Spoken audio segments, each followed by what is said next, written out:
Howdy folks, welcome back to the channel. This is Eggnog. We're back with another Dogfight Diagnostic. This time be taking out the Yak 9T. I like to take the T over the regular Yak 9 just for the 37mm cannon. I especially like to throw high explosive rounds into that 37mm. Really, again, just kind of because it's fun, similar to the Hurricane 40mm. Not quite as potent because you only get one, and it's 37 instead of 40mm, but still plenty of how shall I say, killing power. So as I taxi out here, I'll talk through the context of this particular flight. I am alone again. No wingmen with me for this sortie. We're on the Finnish multiplayer server, and it's kind of a medium cloud cover day. There's kind of the double layers of clouds up there, and it's very cold. Basically, you are contrailing as soon as you take off, like. Contrail all the way down to the deck, which is kind of interesting. Sometimes it actually helps with a dogfight and tracking your opponents and such. But now, because I'm alone, I have, as usual, not be going near the front. Instead, I am selecting a friendly allied depot to go and defend. I've seen one in particular lighting up quite a few times, so I'm going to head straight that way. Now, this isn't really the focus of the diagnostic here, but just in the way of context setting. By the time I actually show up to the fight that I'm interested in this video, I already have one kill under my belt, and that would be this one right here. 190, I think.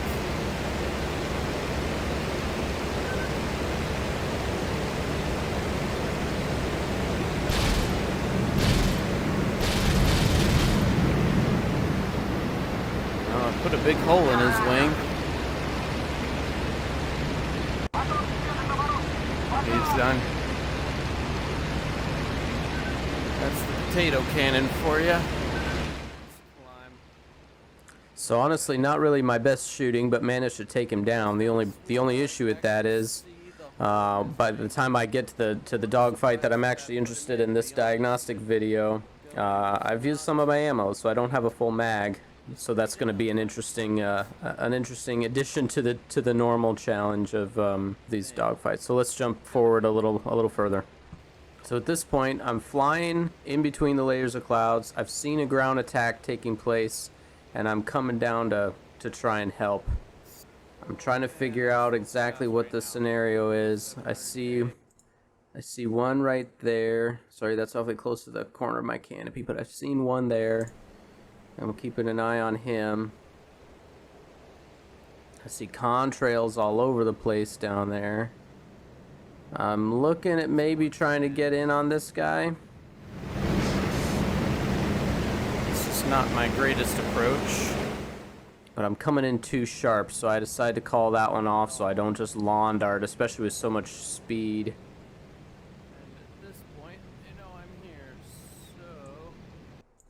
Now, a little commentary about combat against the 110s. They've got heavy forward-firing armaments as well as a darn good tail gun. The range of motion on the tail gun, though, is not very good. So typically, as long as you're not saddled up directly on their six, they're not really going to be able to take a lot of shots at you. Other qualities of the 110 is very good turn fighter. You wouldn't necessarily suspect that, but when they get turning with those twin engines, they just have no problem turning on a dime. So you never ever want to get in a turn fight with a 110. My one exception to that might be with a Hurricane, because the Hurricane is also just a darn good turner. But particularly with three of them in the area, as I've identified at this point in time, the last thing I want to do is get in a turn fight with one of them, because even if I can turn with him, the other two are just going to be beyond me.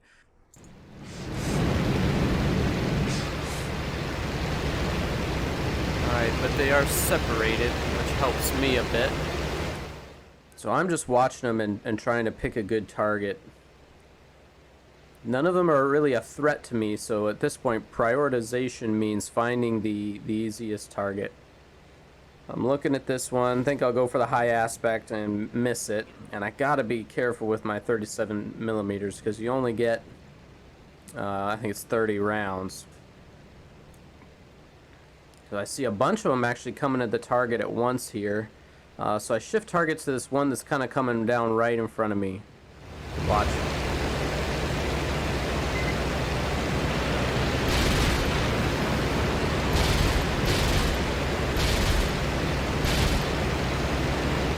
So that's one done. But there's one right behind me here. He's taking shots at me, it sort of looks like, and then I just crossed underneath of another one. So they all know I'm here, and they're probably ticked at me for taking out their buddy. Now, a sort of natural response to this scenario, with a 110 right behind me, might be to A, climb, B, turn. Both of those feel like they should help and work. But I've gone against a few 110s, and I know they're very stable guns platform. So if I climb, I'm not going to be able to increase my distance from him. So because he's so stable, he's going to have no trouble sort of lasering me and putting shots on me, bringing me down. If I turn with him, he'll have no problem sticking with me, especially since he's at a lower energy state. He'll just get inside my turn circle, line me up, and take me out. So the best thing to do when there's a 110 on your tail is exactly what I'm going to do here, and that's dump the nose and run. Don't climb, don't turn, dump the nose and run.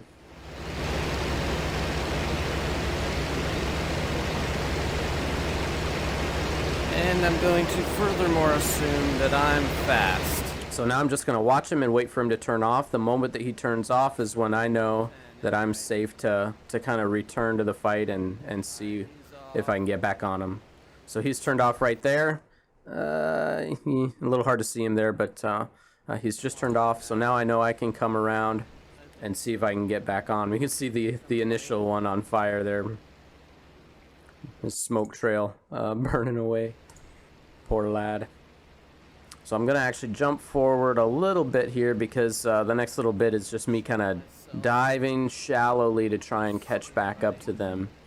Now this is probably a good spot. Because if I zoom in again there, I want to show... Here we go. So I've got actually both of them in sight here. I've kind of got them lined up. So even with diving from pretty good altitude to catch up with them, I'm not terribly a lot faster than them.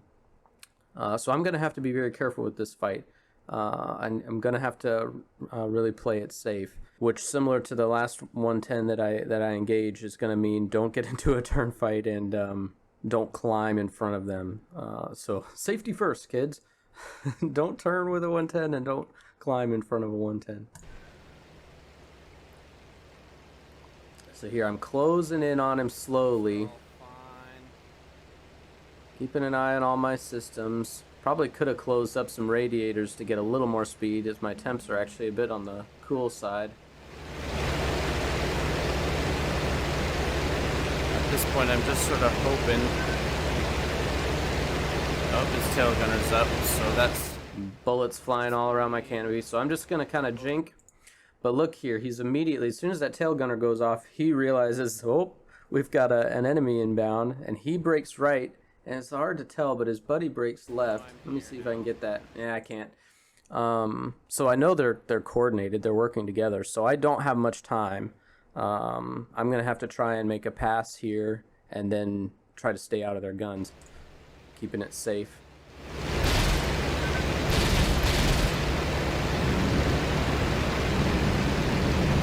Gunnery in this sortie is particularly not good. So in that moment right there, he's just crossed over my head. He's turned actually against me, which means I'm actually in a really good spot to extend and escape. Again, it's really tempting in this situation to try and turn with him and get into a sort of turn fight, but he's still got a buddy, and I'm still quite concerned about that buddy. So rather than get into a turn fight with them, I'm going to extend and keep my nose down and my speed high. Not a great attack, but I'm playing it safe. I'm keeping it very safe. I have the advantages. Why would I throw those away? So I'm keeping an eye on the situation behind. Nobody's really keeping up with me. You can see he's trying. He's trying to keep up back there. But he's very far away at this point and slow because he had to come all the way back around his turn circle. So right there, he's turned off me. So because he's turned off me, that makes this a prime opportunity to turn back with them and make sure that they don't escape. You got to be careful how long you run if you actually want to have a chance at bringing them down. Now an interesting thing happens here to the first guy. One of the 110s just crashed. Really at this point, maybe it was the one I took shots at. Maybe I actually brought him down. Or maybe he had been damaged by AAA over the target area and just ran out of steam. Not really sure. In either case, though, just the act of my aggression ended up driving him into the ground. He didn't make it home. So at this point, it's a 1v1, and I have all the advantages. I've just got to keep staying safe and keep pressuring. So I'm going to dive back down on him. At this point, I'm still pretty sure that I'm faster than him. So very similar approach here. On his 6. Tail gunner's up, so I'm just going to jink those bullets and try to get behind this guy. And he's starting to try to go evasive. Tail gunner went silent now.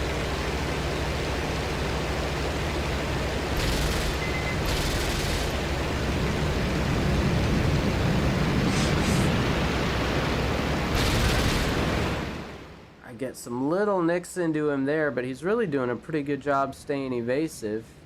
Right there, I'm doing a very quick ammo check because I know I've taken a lot of shots and I need to be able to try and finish this guy. So if I don't have many bullets left, I'm going to be a little more conservative and make sure I'm only using my 37mm cannon when I've got a very certain quality hit.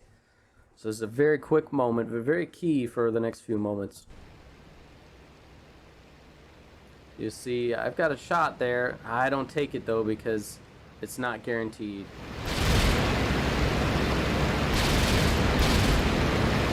Alright, he's toast. Time to get out.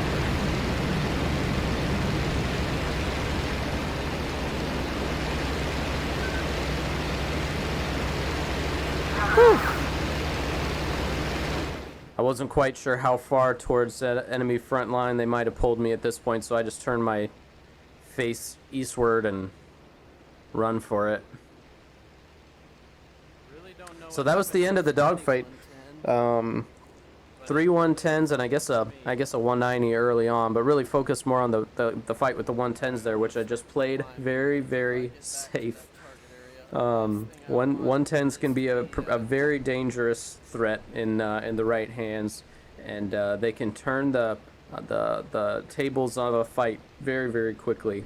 So you just can't give them any room, especially if you're trying to engage more than one of them. So that's the end of this diagnostic in the Yak 9T against 3 110s.